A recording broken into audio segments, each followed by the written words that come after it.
బీజేటీవీ. ముందుగా హెడ్లైన్స్ చూద్దాం. బీసీ మహిళలకు ఉచిత కుట్టు మిషన్ల పథకం, 100% సబ్సిడీతో ఆటోమేటిక్ మిషన్ల పంపిణీ, ప్రతి నియోజకవర్గంలో 1000 మందికి లబ్ధి, స్వయం ఉపాధితో మహిళల ఆర్థిక బలపాటు.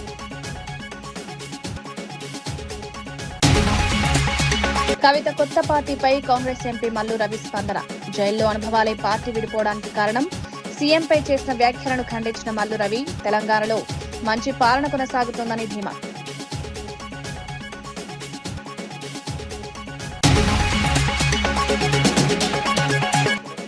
డీలిమిటేషన్ అంశంపై సీఎం రేవంత్ కు బండి సంజయ్ కౌంటర్. జీడీపీ ప్రాతిపదికగా సీట్లు పెరిగితే హైదరాబాద్ కే లాభం, కొడంగల్ సీట్ కూడా లేకపోవచ్చని వ్యాఖ్య.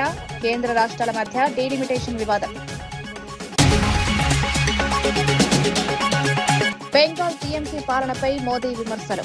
రాష్ట్రంలో శాంతి భద్రతలు పూర్తిగా క్షీణించాయని ఆరోపణ. ప్రజలు భయంతో జీవిస్తున్నారని వ్యాఖ్య. ఎన్నికల వేళ బెంగాల్ రాజకీయాల్లో ఉద్రిక్తత. తెలంగాణలో బీసీ మహిళల స్వయం ఉపాధి కోసం ప్రభుత్వం కీలక నిర్ణయం తీసుకుంది. 100% సబ్సిడీతో ఆటోమేటిక్ కుట్టు మిషన్లు అందించేందుకు ఉత్తర్వులు జారీ చేసింది. ప్రతి నియోజకవర్గంలో 1000 మంది మహిళలకు ఈ పథకం వర్తింపజేయాలని నిర్ణయించారు. మంత్రి పొన్నం ప్రభాకర్ సమక్షంలో బీసీ సంక్షేమ శాఖ అధికారులతో అమలుపై సమీక్ష నిర్వహించారు. త్వరలోనే దరఖాస్తులు స్వీకరించి జిల్లా కలెక్టర్ల ఆధ్వర్యంలో లబ్దిదారుల ఎంపిక చేపట్టనున్నారు. మహిళలు ఆర్థికంగా బలపడడంతో పాటు స్వయం ఉపాధి పొందడం ఈ పథకం ప్రధాన లక్ష్యంగా ప్రభుత్వం వెల్లడించింది. గ్రామీణ మహిళలకు ఇది ఉపయుక్తమవుతుందని భావిస్తున్నారు. ఈ పథకం ద్వారా కుటుంబాల ఆర్థిక స్థితి మెరుగుపడే అవకాశం ఉంది. కలెక్టర్ల ఆధ్వర్యం లోపల మరి ఎంపిక ప్రక్రియ జరుగుతోంది. ఇది తప్పకుండా నియోజకవర్గానికి 1000 మహిళల చొప్పున స్వయంగా ఎదగడానికి, ఆర్థికంగా కుటుంబానికి ఆసరాగా ఉండడానికి ఉపయోగపడుతుందని ఆకాంక్షిస్తూ మరి బలహీన వర్గాల శాఖ ఇంకా కొన్ని నిరుద్యోగ యువతకు సంబంధించిన ఉపాధి అవకాశాలతో పాటుగా కొంత స్కిల్ డెవలప్మెంట్ కు సంబంధించి వివిధ కార్యక్రమాలు తీసుకునే దానిలో భాగంగా మరిన్ని కార్యక్రమాలతో బలహీన వర్గాల అభివృద్ధికి ప్రణాళిక చేస్తుంది ప్రభుత్వం అనే మాట మనం చేస్తాం. డీలిమిటేషన్ అంశంపై కేంద్ర మంత్రి బండి సంజయ్ సీఎం రేవంత్ రెడ్డికి కౌంటర్ ఇచ్చారు. రేవంత్ రెడ్డి రాహుల్ గాంధీ స్థానంలో కూర్చోవాలని ప్రయత్నిస్తున్నారని ఆరోపించారు. జీడీపీ ప్రాతిపదికగా సీట్లు పెంచితే హైదరాబాద్ లోనే నియోజకవర్గాలు పెరిగే పరిస్థితి వస్తుందన్నారు. చివరకు సీఎం పోటీ చేయడానికి కొడంగల్ సీట్ కూడా ఉండదని వ్యాఖ్యానించారు. ప్రతిపక్షాలు అడ్డుకోకపోతే తెలంగాణలో ఎమ్మెల్యే, ఎంపీ సీట్లు 50% పెరిగేవని తెలిపారు. ఈ అంశం రాజకీయంగా చర్చకు దారితీస్తుంది. కేంద్రం, రాష్ట్రం మధ్య మాటల యుద్ధం కొనసాగుతోంది. డీలిమిటేషన్ పై వివిధ పార్టీలు భిన్నాభిప్రాయాలు వ్యక్తం చేస్తున్నాయి.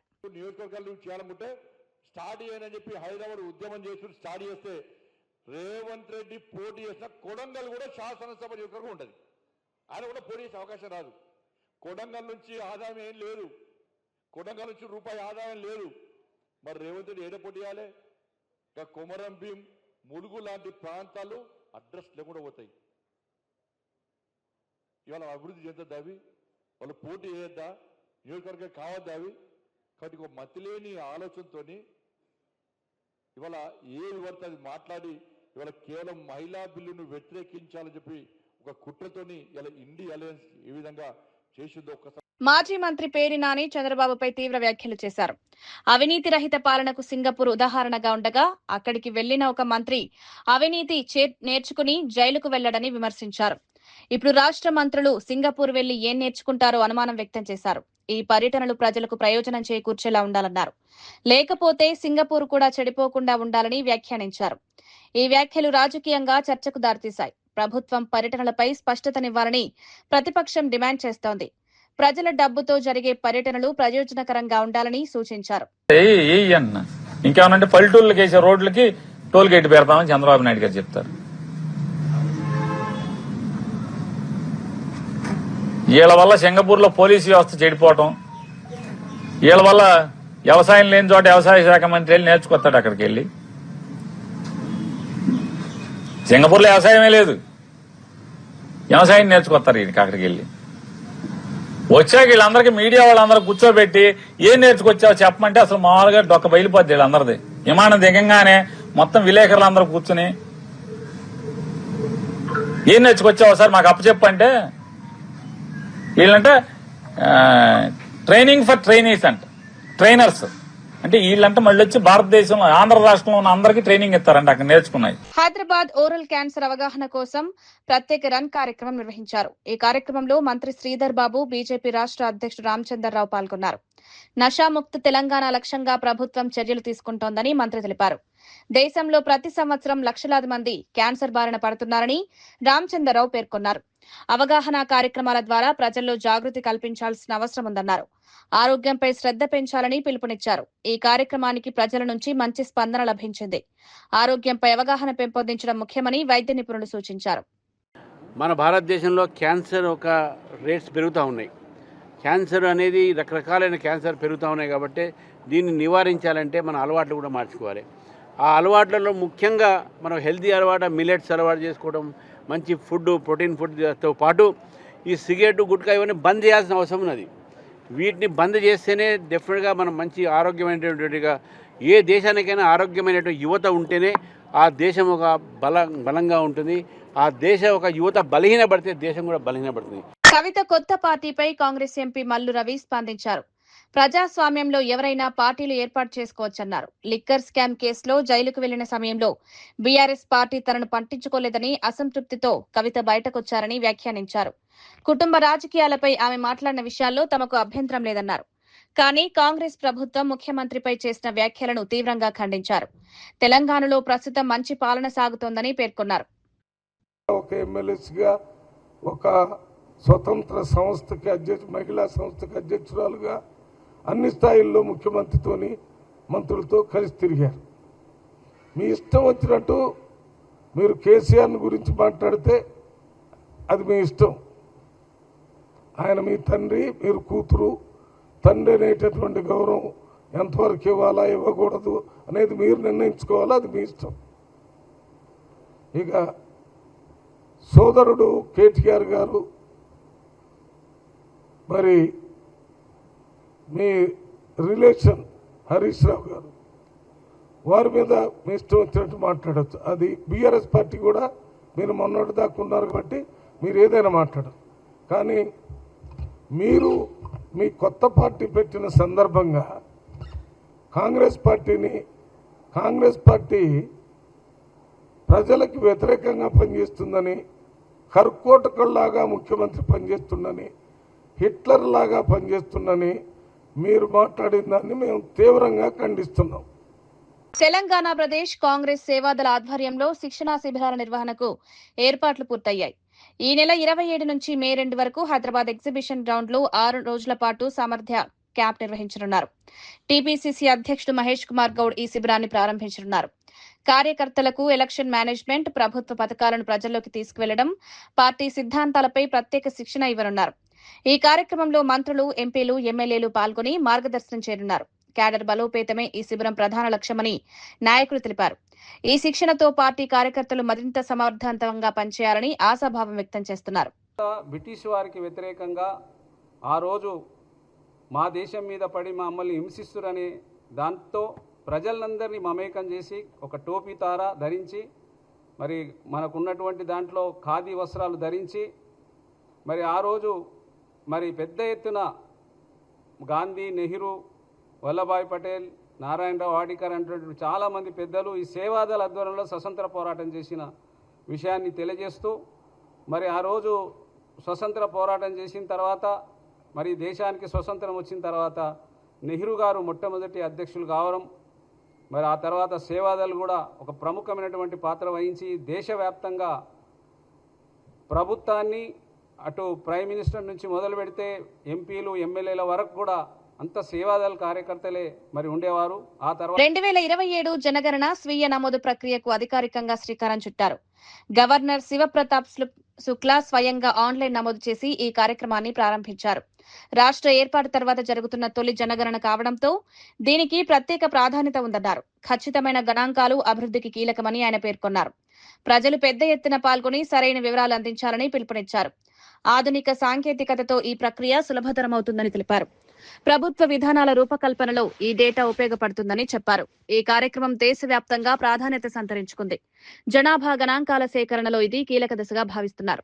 गृह सूचीकरण कार्य हाउस लिस्टिंग ऑपरेशंस 11 मई 2026 से 9 जून 2026 तक संचालित किया जाएगा। यह भारत की पहली महत्वपूर्ण डिजिटल जनगणना होगी। मैंने स्वयं स्वगणना प्रक्रिया पूर्ण की है और इसे अत्यंत सरल प्रभावी पाया है। मैं तेलंगाना के सभी नागरिकों से आग्रह करता हूं कि वे इस महत्वपूर्ण कार्यक्रम में सक्रिय रूप से भाग लें तथा सही और सटीक जानकारी प्रदान कर गणना कर्मियों को पूर्ण सहयोग दें। आपकी सहभागिता एक सशक्त, समावेशी और सुव्यवस्थित तेलंगाना तथा भारत के निर्माण में महत्वपूर्ण योगदान देगी। विकसित भारत, विकसित तेलंगाना निर्माण की मनमंता सहकारित दाम जनगणना से जन कल्याण। धन्यवाद। जय हिंद। పశ్చిమ బెంగాల్లో జరిగిన సభలో ప్రధాని నరేంద్ర మోదీ టీఎంసీ ప్రభుత్వంపై తీవ్ర విమర్శలు చేశారు. రాష్ట్రంలో ప్రజలు భయంతో జీవిస్తున్నారని ఆరోపించారు. చిన్న నాయకులు, గూండాలు కూడా తామే ప్రభుత్వం అన్నట్లు వ్యవహరిస్తున్నారన్నారు. శాంతి భద్రతలు పూర్తిగా క్షీణించాయని విమర్శించారు. ప్రజాస్వామ్యం ప్రమాదంలో ఉందని పేర్కొన్నారు. టీఎంసీ పాలనలో అవినీతి పెరిగిందని ఆరోపించారు. ప్రజల భద్రతకు ప్రభుత్వం ప్రాధాన్యత వహించాల్సిన అవసరం ఉందన్నారు. ఈ వ్యాఖ్యలు బెంగాల్ రాజకీయాల్లో కలకలం రేపాయి. टीएमसी के महाजंगल राज में छोटे से छोटा नेता, छोटे से छोटा गुंडा भी खुद को सरकार समझता है। 24 परगना, हुगली नदी के इर्द गिर्द का इलाका ये कभी मिलों और फैक्ट्रियों का इलाका हुआ करता था, लेकिन आज मिलों पर ताले लगने के नोटिस की ही खबरें आती है। अंग्रेजों के जमाने से चले आ रहे कारखाने भी बंद हो रहे हैं। बोनगांव से बैरकपुर तक अनेक जूट मिले, अनेक फैक्ट्रियां 15 साल में बंद हुई है।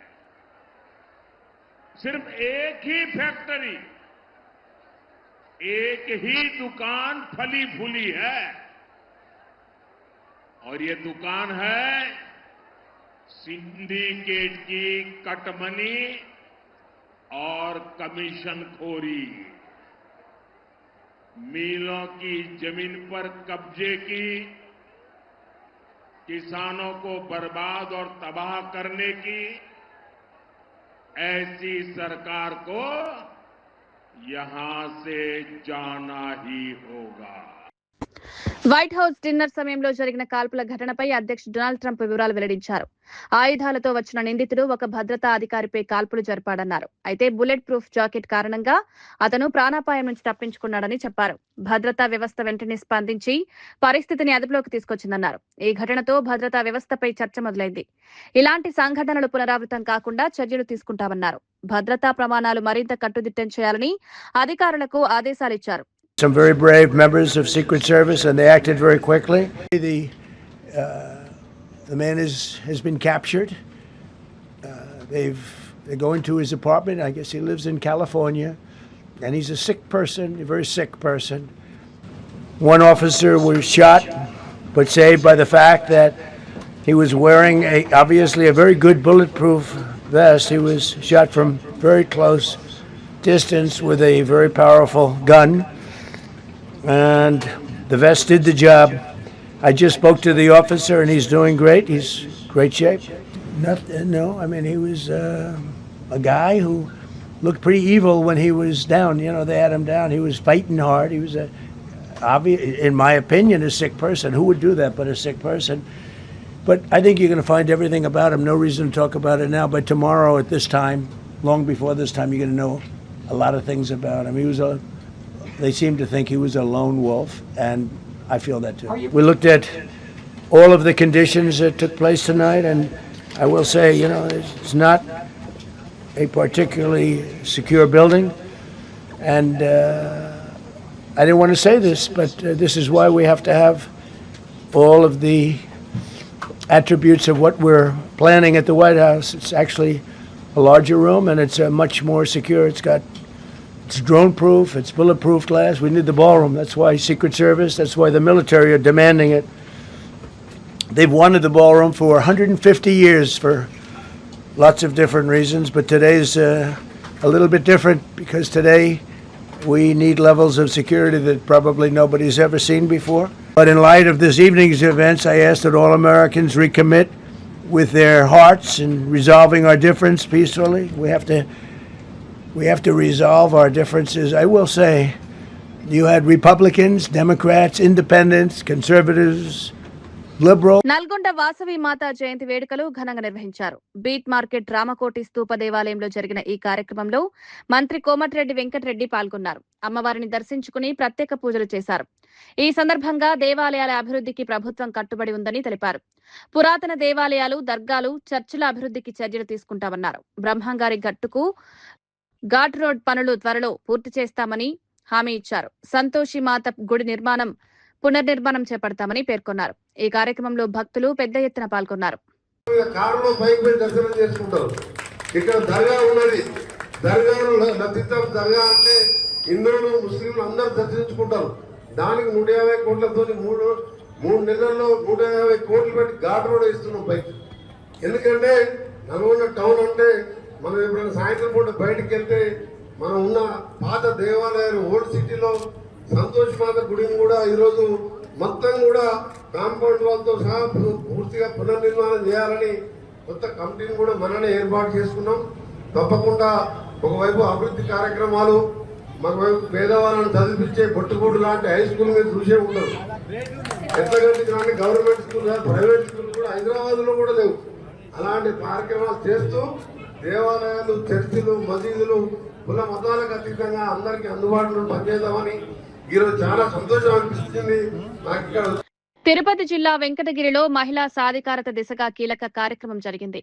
ఎమ్మెల్యే కురుగొండ్ల రామకృష్ణ వివోఏలకు 5G స్మార్ట్ ఫోన్లను పంపిణీ చేశారు. సుమారు 30 లక్షల రూపాయల వ్యయంతో ఈ ఫోన్లు అందించారు. ప్రభుత్వ పథకాల అమలు, క్షేత్రస్థాయి సమాచారం నేరుగా సీఎం డాష్ బోర్డ్ కు చేరేందుకు ఈ నిర్ణయం తీసుకున్నట్లు తెలిపారు. బాల్య వివాహాలపై కఠిన చర్యలు తీసుకోవాలని వివోఏలకు సూచించారు. ఎక్కడైనా బాల్య వివాహాలు జరిగితే వెంటనే పోలీసులకు సమాచారం ఇవ్వాలని ఆదేశించారు. ప్రభుత్వ పాఠశాలల్లో నాణ్యమైన విద్య అందుతోందని పేర్కొన్నారు. మహిళా సంఘాలు ఆర్థికంగా ఎదగాలని పిలుపునిచ్చారు. ఈ కార్యక్రమం మహిళల్లో విశ్వాసాన్ని పెంచింది. ఎవరు కూడా పేదవాళ్ళు ఉండకూడదు అనే కాన్సెప్ట్ తో ఈ రోజు ఈ సంఘ బంధాలు కూడా ఏర్పాటు చేసి మీ ద్వారా ఈరోజు లక్షలు, 10 లక్షలు, 20 లక్షలు మీ రీపేమెంట్ బట్టి ఎక్కువ ఇస్తారు. అది మీరు ఇంట్లో ఏదైనా కొనుక్కునేదని కాదు. ఆ డబ్బులతో ఇంకా అభివృద్ధి పనులు కార్యక్రమాలు చేసుకుని వ్యాపార పద్ధతుల్లో దాన్ని డబల్ చేసుకుని అసలు ఈ సబ్సిడీ 50,000 రూపాయలు పోను త్వరవ డబ్బుల్ని అంచెలంచెలుగా బ్యాంకులు కట్టి మళ్ళా కూడా ఇస్తూ ఉంటారు. అదేవిధంగా ఈరోజు మన ముఖ్యమంత్రి మొబైల్స్ కూడా ఇస్తున్నారంటే ఎందుకంటే ఎప్పటికప్పుడు మీరు అవన్నీ చేసి మీరు సెండ్ చేయాలి. చేస్తూ మీ రికార్డు మీరు మెయింటైన్ చేసుకోవాలి. కాబట్టి గత ప్రభుత్వంలో ఎవరు ఇలాంటి పనులు చేయాల. మన ముఖ్యమంత్రి బాగా డెప్త్కెళ్ళి అందరినీ కూడా గౌరవిస్తూ మీరు కూడా బాగా పనిచేస్తే మంచి పేరు వస్తుంది, మన రాష్ట్రం డెవలప్ అవుతుంది. కాబట్టి ఇవన్నీ కూడా ఇవ్వడం జరుగుతూ ఉన్నాయి. ఈరోజు మనం 3 మండలాలకు కలిపి 12 లక్షల రూపాయలు సెల్ ఈరోజు ఇస్తా ఉన్నాం. మళ్ళా ఆ 3 మండలాలకి 12 లక్షలు అంటే 24-25 లక్షల రూపాయలు ఈరోజు సెల్ ఫోన్ మీకు గుర్తించి ఇస్తున్నామని చెప్పని కూడా తెలియజేస్తూ మీ అందరికీ నమస్కారాలు తెలియజేస్తూ ఆముదాల వలస నియోజకవర్గంలో ఉచిత పశు వైద్య శిబిరం నిర్వహించారు. ఈ కార్యక్రమంలో ఎమ్మెల్యే కూన రవికుమార్ ముఖ్య అతిథిగా పాల్గొన్నారు. గ్రామీణ ప్రాంతాల్లో పశువుల ఆరోగ్యంపై ప్రత్యేక శ్రద్ధ అవసరమని తెలిపారు. పశు సంవర్ధక రంగ అభివృద్ధికి ప్రభుత్వం పలు పథకాలు అమలు చేస్తోందన్నారు. పశు దానాపై సబ్సిడీ అందిస్తూ రైతులకు సహాయం చేస్తున్నామన్నారు. రైతులకు పశు పోషణపై అవగాహన కల్పించేందుకు కార్యక్రమాలు నిర్వహిస్తున్నామని తెలిపారు.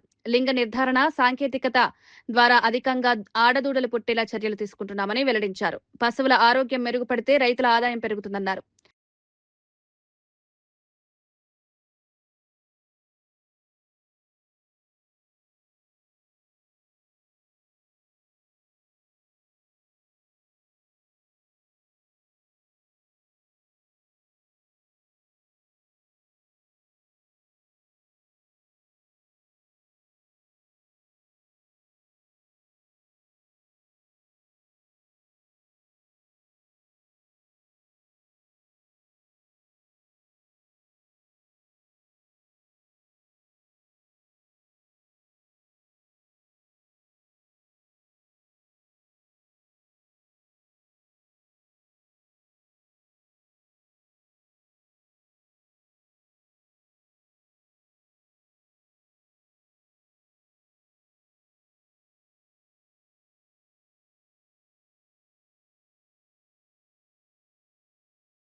వార్తలు ముగించే ముందు ముఖ్యాంశాలు మరోసారి.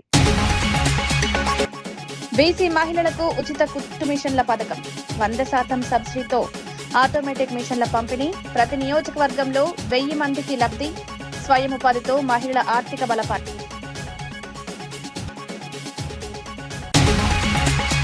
కవిత కొత్త పార్టీపై కాంగ్రెస్ ఎంపీ మల్లు రవి స్పందన. జైల్లో అనుభవాలే పార్టీ విడిపోవడానికి కారణం, సీఎంపై చేసిన వ్యాఖ్యలను ఖండించిన మల్లు రవి, తెలంగాణలో మంచి పాలన కొనసాగుతోందని ధీమా.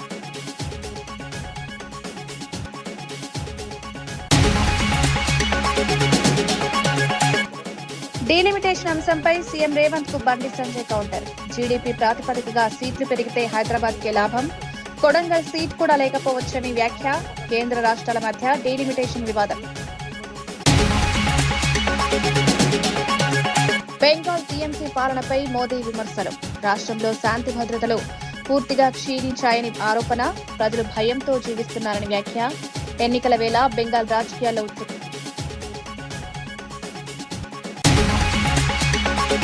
ఇవి ఈనాటి వార్తా విశేషాలు. మరో బులెటిన్లో మళ్ళీ కలుద్దాం. నమస్కారం.